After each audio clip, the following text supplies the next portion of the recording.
Salut les petits potes, j'espère que vous allez bien. Aujourd'hui on se retrouve pour un thread d'horreur vraiment pas commun. Tu vas comprendre pourquoi je dis ça en écoutant cette histoire. Bon, je te propose qu'on perde pas plus de temps. Si tu veux soutenir, tu connais le meilleur moyen, c'est le petit pouce bleu et un abonnement. D'ailleurs je vous le dis pas assez, mais merci à tous ceux qui m'apportent un grand soutien au quotidien. Que ça soit juste regarder la vidéo, mettre un petit pouce bleu, carrément mettre un commentaire, ou il y en a même qui viennent en DM Instagram. Et ça fait ultra plaisir, donc merci du fond du cœur. Allez, prends-toi un petit chocolat chaud et puis on est parti.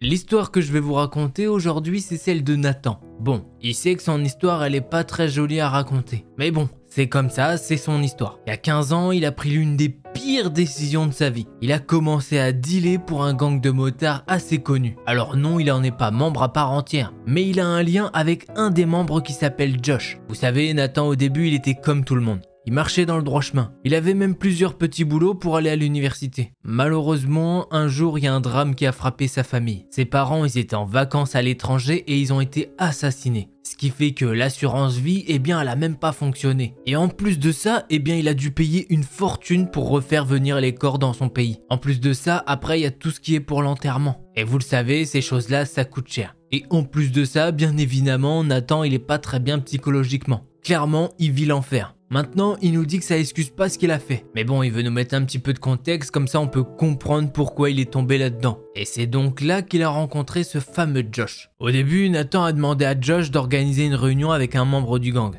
histoire de pouvoir commencer un nouveau business. Bon, si jamais vous vous demandez pourquoi il a suivi cette voie-là et pas une autre, il nous dit que c'est simple. À l'époque, il est jeune et stupide. Du coup, il veut faire au plus vite pour faire de l'argent. Ok, donc à partir de ce moment-là, Josh, il demande à Nathan de se créer une petite équipe de revendeurs. Bon, je préfère prévenir, si je dis herbe ou salade, vous comprendrez que c'est pour un petit peu de nanani, tu vois ce que je veux dire ou pas? Oui. Bon, ça y est, Nathan, il a réfléchi un petit peu à qui il pourrait prendre dans son équipe. Et chez lui, il se met à organiser une petite réunion. Bon, à partir de maintenant, c'est Mike, un collègue de Josh, qui vient chez lui pour la réunion et parler affaires avec lui. Très tôt, Mike, il va déposer chez Nathan 2 petits kilos d'herbe. Il lui dit que c'est assez simple, il a juste à distribuer un petit peu de tout ça à tous ses revendeurs. Bon, Nathan, derrière, il a un plan. Il va répartir tout ça entre ses revendeurs. Lui, il en vend pas, il va continuer son travail classique, histoire d'avoir un revenu fixe. Tout ce petit business se met en place et ça fait maintenant 1 an que Nathan, il connaît Mike. Bon, apparemment le petit business est florissant et il y a carrément son équipe de vendeurs qui s'agrandit. Il nous dit que ça se passe très bien, que les gens aiment bien la salade. Ce qui fait qu'au cours d'un mois, il gagne plusieurs milliers de dollars. On va pas se mentir, le petit Nathan, il est quand même heureux. Et Mike, le gars du gang,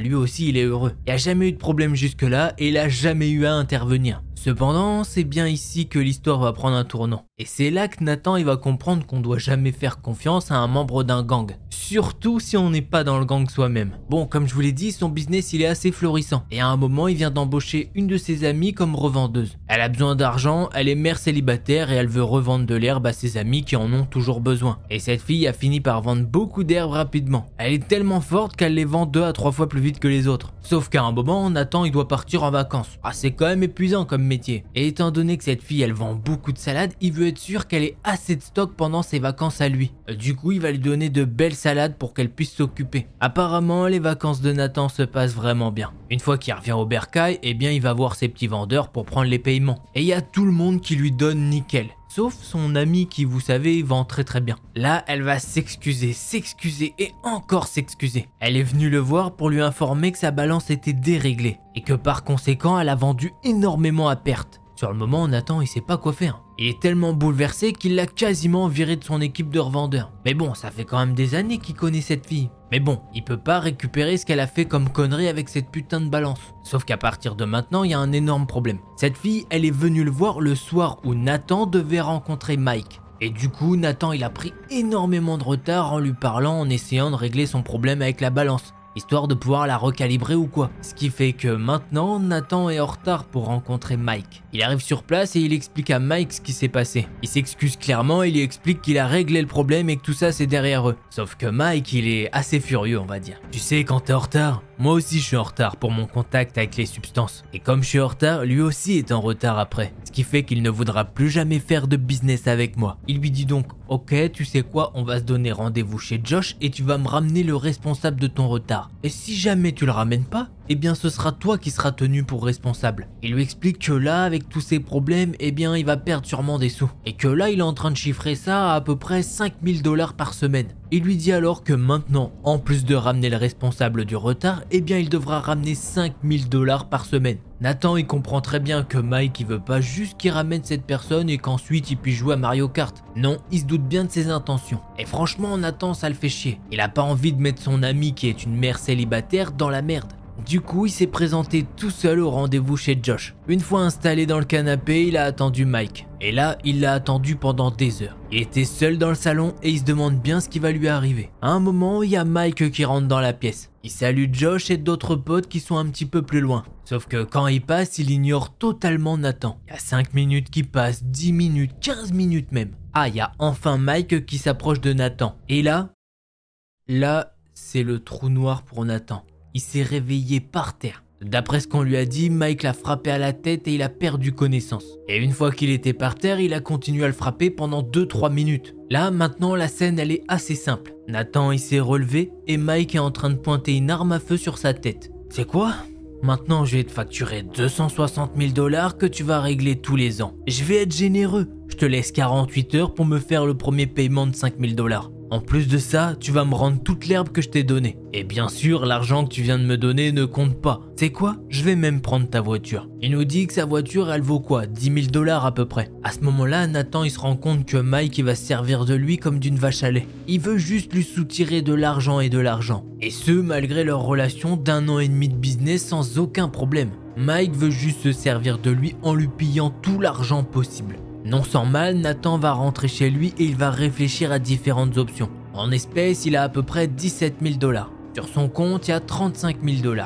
Ce qui fait qu'il va pouvoir payer pendant X semaines, mais il se doute d'un truc. À chaque fois, Mike il en voudra plus. Il en vient même à réaliser un petit truc. Il se dit que ouais, il pourra sûrement peut-être payer la moitié de la somme en tout. Mais pour faire quoi ? Finir en prison ? Ou alors pire encore ? Nathan il va se poser et peser le pour et le contre. Il va se faire plein de théories, enfin bref, il va réfléchir pendant à peu près 24 heures. Là, il en vient à une conclusion. Il se dit que Mike, il a jamais vu ses revendeurs. Et en deuxième point, il se dit que sa famille, elle habite même pas dans cette ville. Donc tout le monde est plutôt safe, c'est-à-dire en sécurité, à part lui. Et il s'est dit que ce serait con de mourir car il y a un Gugus qui lui demande plein d'argent. Alors ça y est, maintenant il a pris sa décision. Il a pris tout l'argent qu'il pouvait et maintenant il sait qu'il a quoi ? 24 heures pour s'éloigner le plus vite et le plus loin possible. Il est 4h30 du matin et Nathan il prend un petit sac de vêtements. Il appelle un de ses amis de longue date qui a déménagé dans un autre pays à 4 heures de route. Et lui explique toute la situation. Il lui demande également s'il peut dormir sur son canapé pendant une semaine. Et là, plutôt cool, son ami accepte. Il va donc se rendre à la gare et prendre le premier bus. Il sait qu'il peut pas prendre l'avion ou quelque chose comme ça, étant donné que dans ces lieux-là, il y a quand même beaucoup plus de sécurité. Et surtout, beaucoup plus de gens qui pourraient le reconnaître. Ou même pire, ça se trouve Mike qui pourrait soudoyer des agents. Et comme ça, il aurait accès aux caméras de sécurité. Donc là, la seule solution qu'il a, c'est de prendre le bus le plus proche. Et de prier pour ne croiser personne ou que personne ne le reconnaisse. Le cœur de Nathan bat la chamade. Il baisse la tête et il a une capuche sur la tête. Il arrive vers l'arrêt de bus, il attend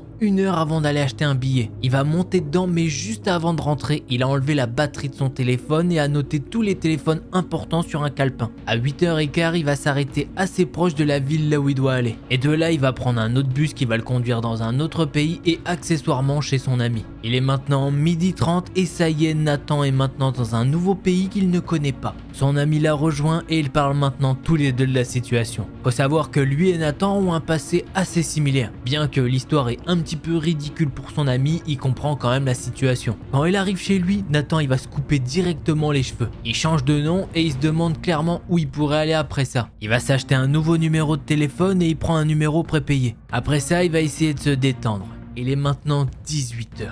Et là, ça fait maintenant 30 minutes qu'il aurait dû rencontrer Mike. Clairement, le stress dans son corps se met à monter. Il est 20h et Nathan et son ami ont commencé à boire et se racontent des histoires. Là, il se souvient qu'il a carrément oublié de supprimer son Facebook. Il va alors prendre l'ordinateur portable de son ami, se connecter à un VPN qui est situé dans son pays d'origine et il va lire une tonne de messages. De ce qu'ils arrivent à lire, eh bien Josh et Mike ont donné d'énormes coups de pied dans la porte d'entrée. Ça en est un point où la porte est totalement détruite en fait. Et d'ailleurs, D'ailleurs, il n'y a pas que la porte qui est détruite. La maison, elle est dans un piteux état. Ils lui ont même laissé des messages avec des adresses. C'est là où ils pensent qu'il s'est caché. Ils lui ont même dit que de toute façon, il surveillait l'aéroport, la gare et le bus. Donc pour lui, ce sera impossible de quitter la ville quoi qu'il fasse. Au cours des semaines, des mois et des années, Nathan a pris l'habitude de changer de téléphone et de se déplacer de ville en ville et de pays en pays même. Pour vous dire, toutes les semaines, il recevait un email d'un ami qui était encore dans la ville pour lui dire que Josh avait réglé tout ce problème et qu'il pouvait revenir. Sauf qu'il se doute qu'il y a une entourloupe derrière tout ça, étant donné que parfois il y a des gens qui le recontactent pour tirer profit de la récompense que Mike a mis sur sa tête. À force, Nathan il a coupé tout contact avec les gens toxiques de là-bas. Il sait très bien qu'il pourra jamais y retourner. Plus tard, Nathan il a compris que c'était pas le seul à avoir subi ça de la part de Mike. C'est plus ou moins son modèle opératoire. Il embauche des gars qui vont faire des teams de revendeurs d'herbe et puis lui il va se faire une plus-value dessus. Ce gars-là il va prendre chaque centime dans leur porte-monnaie et ensuite quand ils pourront plus payer, eh bien il fera bam. Et oui, puisque bizarrement, dès qu'ils arrivaient plus à payer, eh bien ils se retrouvaient dans un fossé. Il y a très peu de temps, l'un des associés de Mike, qui était en fait le voisin de Nathan, a été récemment accusé de meurtre au premier degré. Il a emmené une femme dans les bois et il l'a tuée car elle ne pouvait plus payer. Autant vous dire que depuis cette histoire, Nathan il a beaucoup de problèmes de confiance envers les gens. Mais bon, ça fait quand même 15 ans et il a quand même beaucoup changé au cours de sa vie. Comme je vous l'ai dit, il a même changé de nom et maintenant il a plus que la trentaine. Il nous dit qu'il a un poste incroyable dans une entreprise qui change des vies. Il est même fiancé et il a appris une nouvelle langue. Et il tient à nous le préciser, ça fait quand même 15 ans qu'il est clean. Il mange plus de salade. Bon, bien évidemment, dans sa toute nouvelle vie, il a jamais parlé de son passé. Il se dit que même s'il le faisait, les gens le croiraient pas ou ça pourrait lui nuire. Alors ouais, comme je vous l'ai dit, la mécanique du thread horror, elle est un petit peu différente. Moi j'aime bien et je pense que c'est intéressant de changer parfois. Je peux pas tout le temps vous trouver des histoires où il y a une intrusion avec un mec avec un couteau. D'ailleurs, petite précision, cette histoire elle a été trouvée sur Reddit. Et justement, faut savoir qu'il y a une particularité là-haut. En fait, l'histoire elle a été vérifiée par les modérateurs de Reddit. Ce qui veut dire que normalement, ouvrez les guillemets, ça veut dire que normalement cette histoire est bien réelle et qu'elle a été vérifiée. Mais comme j'ai dit, attention, il y a bien les guillemets, on sait pas non plus de fou. Donc comme je vous le dis toujours, on saura jamais si l'histoire est vraie, oui nanani, ça vient d'un abonné, ça vient de nanana, on sait jamais tant qu'il n'y a pas de preuves photo ou vidéo, ou même audio, c'est quand même compliqué. Voilà, en tout cas, j'espère que vous avez aimé cette histoire. Si c'est le cas, vous connaissez le meilleur moyen de me soutenir, ce serait un petit pouce bleu et un abonnement. Bon, si jamais vous voulez plus de thread horror, je vous invite à aller voir une de ces deux vidéos là. Et en attendant la prochaine vidéo, eh bien portez-vous bien, tchuss les petits potes.